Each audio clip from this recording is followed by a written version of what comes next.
ನಮ್ಮಪ್ಪನೇ CM Yathindra ಹೇಳಿಕೆಗೆ ಶಾಸಕ ಶಿವಗಂಗಾ ಬಸವರಾಜರು ಟಾಂಗ್ ಕೊಟ್ಟಿದ್ದಾರೆ. ಶಾಸಕರಿಗೆ ಸಿಎಂ ಮಾಡುವ ಅಧಿಕಾರ ಇರುತ್ತೆ,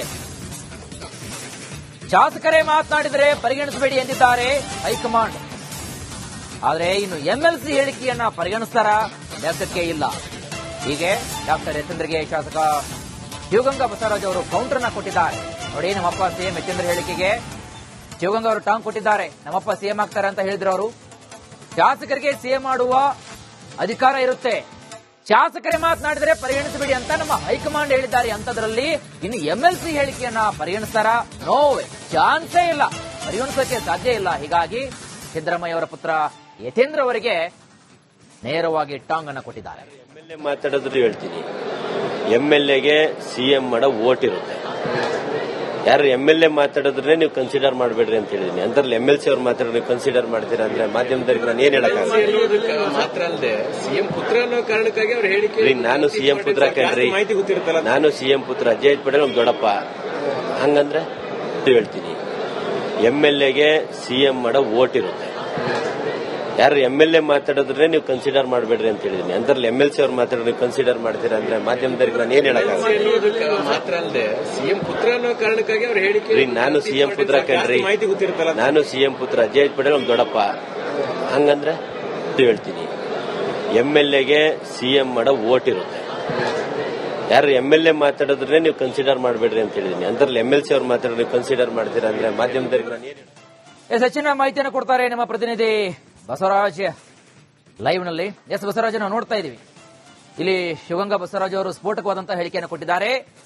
ಇಲ್ಲಿ ಕಾಂಗ್ರೆಸ್ನಲ್ಲಿ ಸಂಕ್ರಾಂತಿ ಆಗೋದು ಫಿಕ್ಸ್ ಅಂತ ಹೇಳ್ತಾ ಇದ್ದಾರೆ. ಮತ್ತೊಂದು ಕಡೆಗೆ ಇಲ್ಲಿ ಶಾಸಕರು ಎಂಎಲ್ಎಗಳೇ ಸಿಎಂ ಅನ್ನ ಮಾಡತಕ್ಕಂಥ ಅಧಿಕಾರ ಇರುತ್ತೆ. ಅಂತದ್ರಲ್ಲಿ ಹೈಕಮಾಂಡ್ ಅವರು ಹೇಳಿದ್ದಾರೆ ಎಂಎಲ್ಎ ಅವರು ಮಾತನಾಡಿದ್ರೆ ಪರಿಗಣಿಸಬೇಡಿ ಅಂತ. ಅಂತದ್ರಲ್ಲಿ ಈಗ ಯತೀಂದ್ರ ಅವರು ಮಾತನಾಡಿದ್ದಾರೆ. ಹಾಗಾಗಿ ಇವರ ಮಾತಿಗೆ ಯಾವುದೇ ನಾವು ಬೆಲೆಯನ್ನ ಕೊಡಲ್ಲ ಅಂತ ಹೇಳ್ತಿದ್ದಾರೆ.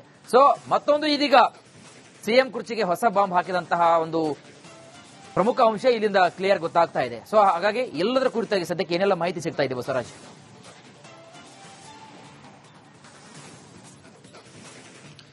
ವೀರೇಶ್, ಬಹಳ ಪ್ರಮುಖವಾಗಿ ಯತೀಂದ್ರ ಅವರು ಕೊಟ್ಟ ಹೇಳಿಕೆ ಬಳಿಕ ಏನು ಹೈಕಮಾಂಡ್ ಸೂಚನೆ ಕೊಟ್ಟಿತ್ತು, ಸಿಎಂ ಹಾಗೂ ಡಿಸಿಎಂ ಸೈಲೆಂಟ್ ಆಗಿರಬೇಕು, ಯಾವುದೇ ಗೊಂದಲದ ಹೇಳಿಕೆಗಳನ್ನು ನೀಡಬಾರದು ಮತ್ತು ಇಬ್ಬರು ಸಮನ್ವಯದಿಂದ ವಿಧಾನಸಭೆ ಮತ್ತು ವಿಧಾನ ಪರಿಷತ್ ಅಧಿವೇಶನವನ್ನು ಮುಗಿಸಿ ಆಮೇಲೆ ನಿಮಗೆ ಹೈಕಮಾಂಡ್ ಬುಲಾವ್ ಕೊಡುತ್ತೆ ಅಂತ ಮಾತನ್ನು ಹೇಳಿತ್ತು. ಆದ್ರೆ ಸಿಎಂ ಪುತ್ರ ಯತೀಂದ್ರ ಅವರು ಕೊಟ್ಟ ಹೇಳಿಕೆ ಬಳಿಕ ಈಗ ಎಲ್ಲವೂ ಕೂಡ ವ್ಯತಿರಿಕ್ತವಾಗಿರ್ತಕ್ಕಂಥದ್ದು. ಬಹಳ ಪ್ರಮುಖವಾಗಿ ಯತೀಂದ್ರ ಅವರ ಹೇಳಿಕೆಯನ್ನೇ ಡಿಸಿಎಂ ಬಣ ಒಂದು ಆಕ್ರೋಶವನ್ನು ವ್ಯಕ್ತಪಡಿಸ್ತಾ ಇದೆ ಮತ್ತು ಇದನ್ನೇ ಹೇಳಿಕೆಯನ್ನು ಒಂದು ದಾಳವಾಗಿ ಕೂಡ ಬಳಸಿಕೊಳ್ಳುವಂತ ಲೆಕ್ಕಾಚಾರದಲ್ಲಿ ಡಿಕೆ ಶಿವಕುಮಾರ್ ಬಣ ಇದ್ದಂತೆ ಕಾಣಿಸ್ತಾ ಇದೆ. ಯಾಕಂದ್ರೆ ಯತೀಂದ್ರ ಅವರ ಹೇಳಿಕೆಯನ್ನ ಬಹಳ ಗಂಭೀರವಾಗಿ ಕಾಂಗ್ರೆಸ್ ಹೈಕಮಾಂಡ್ ಪರಿಗಣಿಸಬೇಕು.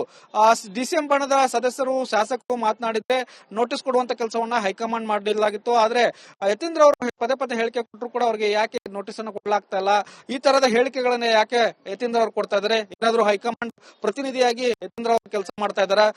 ಯತೀಂದ್ರ ಅಂದ ಮೇಲೆ ಅವರು ಸಿಎಂ ಮುಖವಾಣಿಯ ಅನ್ನುವಂತ ಪ್ರಶ್ನೆಯನ್ನ ಮಾಡ್ತಾ ಇದ್ದಾರೆ. ಅದರಲ್ಲೂ ಅವರು ಎಂಎಲ್ಸಿ ಆಗಿದ್ರೆ, ಶಾಸಕರಾಗಿ ಅವ್ರು ಹೇಳಿಕೆ ಕೊಟ್ಟಿದ್ರೆ ಓಕೆ, ಅವ್ರ ಅಪ್ಪನಿಗೆ ಒಂದು ವೋಟ್ ಇದೆ, ಆ ವೋಟ್ ಅನ್ನ ಅವ್ರು ಚಲಾಯಿಸ್ತಾ ಇದ್ದಾರೆ ಶಾಸಕರಾಗಿ ಅಂತ ಹೇಳ್ಬೋದು. ಆದ್ರೆ ಅವರು ಎಂಎಲ್ಸಿ ಆಗಿರ್ತಕ್ಕಂಥದ್ದು. ನಾವು ಇಲ್ಲಿ ಎಂಎಲ್ಎ ಆಗಿ ನಮ್ಮ ಮಾತುಗಳನ್ನ ಹೈಕಮಾಂಡ್ ಕೇಳ್ತಾ ಇಲ್ಲ. ನಾನು ವೋಟ್ ಹಾಕಿ ಸಿಎಂ ಅವರಿಗೆ ಸಿಎಂ ಮಾಡುವಂತ ಸಂದರ್ಭದಲ್ಲಿ ವೋಟ್ ಹಾಕಿದಂತವ್ರು. ಆದ್ರೆ ಈಗ ನಮ್ಮ ಮಾತುಗಳನ್ನ ಕನ್ಸಿಡರ್ ಮಾಡ್ತಿಲ್ಲ, ಶಾಸಕರ ಮಾತ್ರ ಮಾತುಗಳನ್ನ ಕನ್ಸಿಡರ್ ಮಾಡಬೇಕಾದಂತವ್ರು.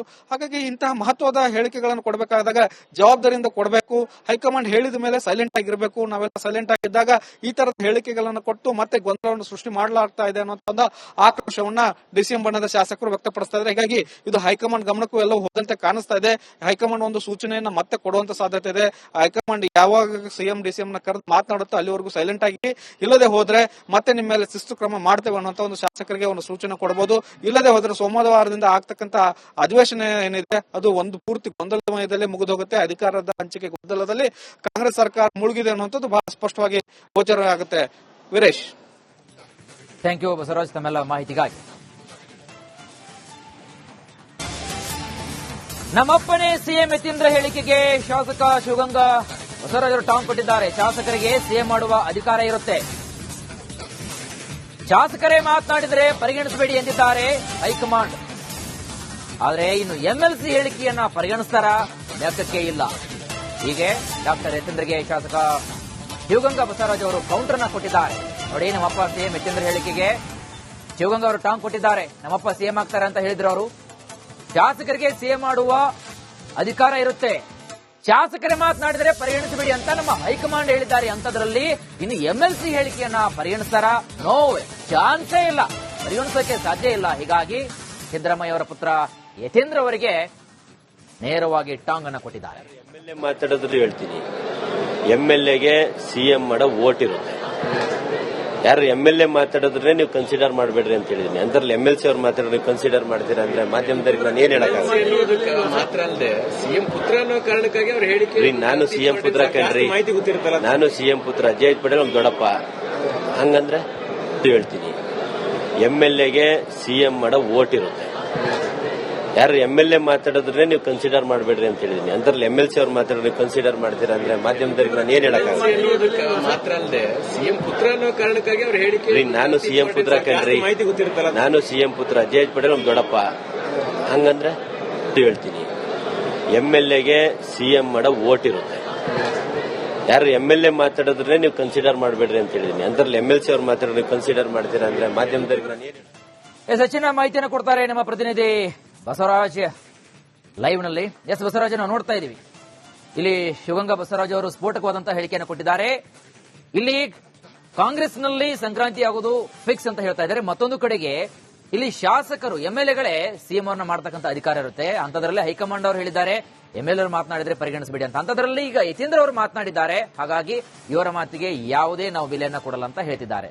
ಸೊ ಮತ್ತೊಂದು ಇದೀಗ ಸಿಎಂ ಕುರ್ಚಿಗೆ ಹೊಸ ಬಾಂಬ್ ಹಾಕಿದಂತಹ ಒಂದು ಪ್ರಮುಖ ಅಂಶ ಇಲ್ಲಿಂದ ಕ್ಲಿಯರ್ ಗೊತ್ತಾಗ್ತಾ ಇದೆ. ಸೊ ಹಾಗಾಗಿ ಎಲ್ಲದರ ಕುರಿತಾಗಿ ಸದ್ಯಕ್ಕೆ ಏನೆಲ್ಲ ಮಾಹಿತಿ ಸಿಗ್ತಾ ಇದೆ ಬಸವರಾಜ್?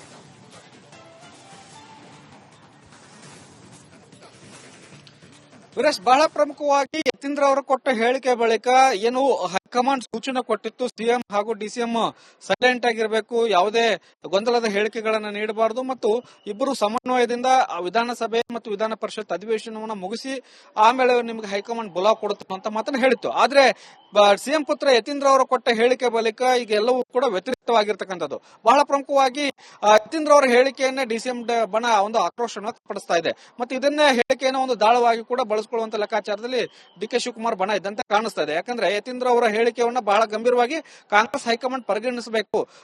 ಡಿಸಿಎಂ ಬಣದ ಸದಸ್ಯರು ಶಾಸಕರು ಮಾತನಾಡಿದ್ದೆ ನೋಟಿಸ್ ಕೊಡುವಂತ ಕೆಲಸವನ್ನ ಹೈಕಮಾಂಡ್ ಮಾಡಲಾಗಿತ್ತು. ಆದ್ರೆ ಯತೀಂದ್ರ ಅವರು ಪದೇ ಪದೇ ಹೇಳಿಕೆ ಕೊಟ್ಟರು ಕೂಡ ಅವರಿಗೆ ಯಾಕೆ ನೋಟಿಸ್ ಅನ್ನು ಕೊಡಲಾಗ್ತಾ ಇಲ್ಲ, ಈ ತರದ ಹೇಳಿಕೆಗಳನ್ನ ಯಾಕೆ ಯತೀಂದ್ರ ಅವರು ಕೊಡ್ತಾ ಇದ್ದಾರೆ? ಏನಾದ್ರು ಹೈಕಮಾಂಡ್ ಪ್ರತಿನಿಧಿಯಾಗಿ ಯತೀಂದ್ರ ಅವರು ಕೆಲಸ ಮಾಡ್ತಾ ಇದಾರೆ? ಯತೀಂದ್ರ ಅಂದ ಮೇಲೆ ಅವರು ಸಿಎಂ ಮುಖವಾಣಿಯ ಅನ್ನುವಂತ ಪ್ರಶ್ನೆಯನ್ನ ಮಾಡ್ತಾ ಇದ್ದಾರೆ. ಅದರಲ್ಲೂ ಅವರು ಎಂಎಲ್ಸಿ ಆಗಿದ್ದಾರೆ, ಶಾಸಕರಾಗಿ ಅವ್ರು ಹೇಳಿಕೆ ಕೊಟ್ಟಿದ್ರೆ ಓಕೆ, ಅವ್ರ ಅಪ್ಪನಿಗೆ ಒಂದು ವೋಟ್ ಇದೆ, ಆ ವೋಟ್ ಅನ್ನ ಅವ್ರು ಚಲಾಯಿಸ್ತಾ ಇದ್ದಾರೆ ಶಾಸಕರಾಗಿ ಅಂತ ಹೇಳ್ಬೋದು. ಆದ್ರೆ ಅವರು ಎಂಎಲ್ಸಿ ಆಗಿರ್ತಕ್ಕಂಥದ್ದು. ನಾವು ಇಲ್ಲಿ ಎಂಎಲ್ಎ ಆಗಿ ನಮ್ಮ ಮಾತುಗಳನ್ನ ಹೈಕಮಾಂಡ್ ಕೇಳ್ತಾ ಇಲ್ಲ.